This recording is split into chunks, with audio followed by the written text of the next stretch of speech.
So today I had Han out doing a little threshold run out here on Lake Mary Road, which is an iconic spot for runners to do thresholds. You'll see some of the best runners in the world running out here.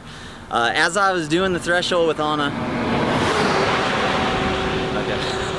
as I was doing with the threshold with Anna, I just thought this is a really good time to illustrate a point that's really important when we talk about doing threshold runs, because threshold runs are going to be a big part of your guys' programs, whether you're running 5K like Hannah's doing cross country or all the way up to marathons. Obviously they become even more important, but there's days when we're going to prescribe paces that are pretty aggressive. So like Hannah today, for example, we started out at about 6-minute pace and she looked really good, and I thought, you know, maybe she can just run 6 miles straight at this pace, and then there became a point where she was clearly over her threshold, and I could see that with her splits. She went from 6 minutes to 6 minutes to 6:10, and her next mile is 6:40.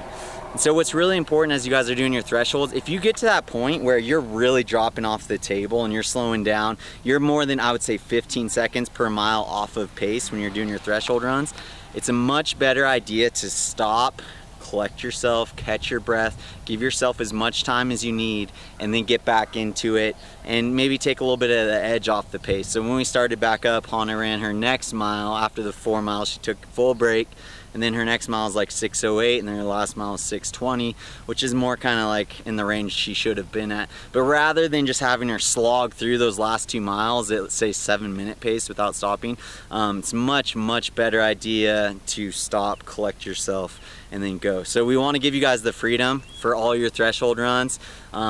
You know, it's a balance. Obviously it's a little bit tricky when you don't have a coach out there telling you, hey, you need to stop. So you're gonna have to kind of play the coach a little bit and use your head when you're out there. But really you can use your watch. Like I said, if you're falling off more than 15 seconds per mile, let's just pull the plug, take a complete rest, and start back up.